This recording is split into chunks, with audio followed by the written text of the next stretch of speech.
Yeah. It's irreparable. And that's why at this point it's like, okay,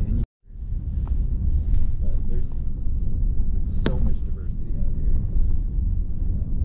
The mushrooms, and the shrubs, and the berries, and the bushes, and all the stuff that flowers in the spring and the fall. Wow. But we don't, there's no right ecosystem. It's a dynamic thing. It's like, Yeah. so knowing how is it supposed to be is a hard thing to say. Yeah, you might get that, but our view's out this way actually. It's still it's a fun drive. Yeah. I love these roads. I love when like, And Yeah, totally. Nature's like so technically this is a private parcel of timberland. And this last spring, we called this the top of the world. Parties happen up here, and there's like 500 people.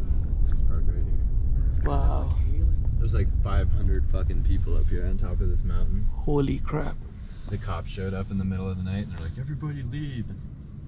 There's mostly Latinos too, which is really funny. Oh wow. So there is Speaks a English. Everyone's just like scattered. And then they're like, "Yeah, just park it here." Yeah, I just don't want to park in the mud. And that's not a foreign answer. all on top of the Thank you more for our shoes. Clearly everybody's high. Foreign owners usually look for like freaking mud. Let me park on mud.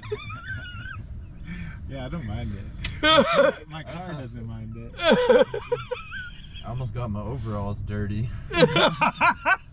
Oh no, my car heart. My heart dirty.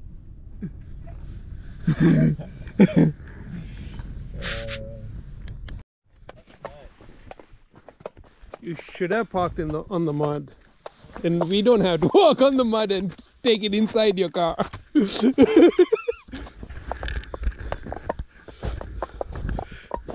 That's a badass truck. That's my dream truck right there.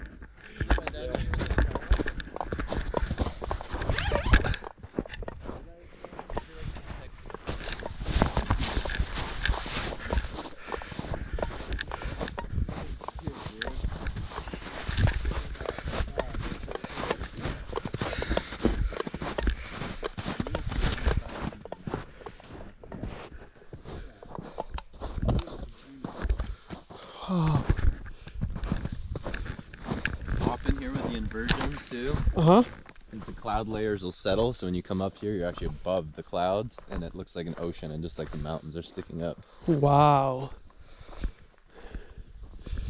This is just amazing.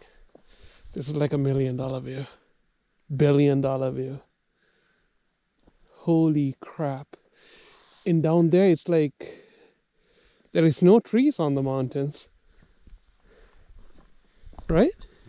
And here it's like Yeah, this is the north side, I think. uh-huh. More trees on the north side. Wow. More water.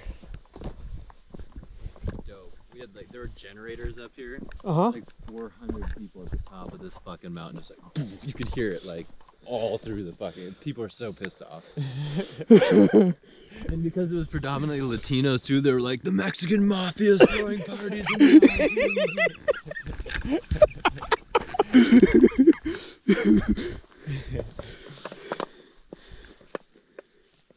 What you looking for? The ice scorpion. They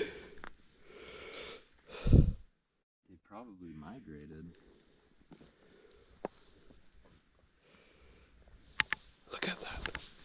So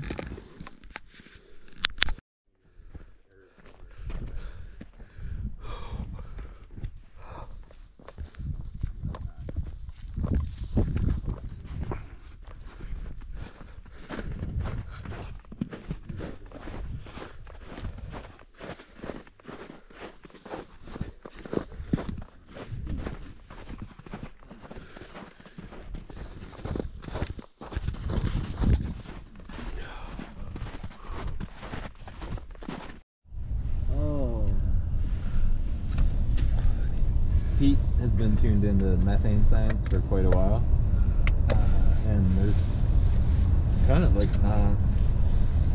not that it's disputed, it's just buried as fuck. But the research being done on the amount of methane that's being pumped into the atmosphere right now, not necessarily from human-caused sources, but indirectly because of the permafrost melting into these huge methane pockets in the Arctic that are off-gassing. And in the convention, whatever the narrative is around global warming and the way that different compounds affect it, different aerosols affect it, it's out there right now. But basically the idea is that there's enough methane that's about to potentially be released. If the calculations are correct, it could actually render the Earth's atmosphere like uninhabitable in like 2 years. Wow. And that it's not a if, but when the experiments. Which I don't tend to think that's actually how it's going to play out. But recently, in the last few weeks, there's a lot more media coverage around methane, and they're starting to pin it on the oil and gas companies also. Like, oh, there's... And agriculture. Because what they said is like, not like we've been trying to figure out where all this extra methane is coming from, and now they're pinning it on Cow oil farts. companies for, or cow or whatever.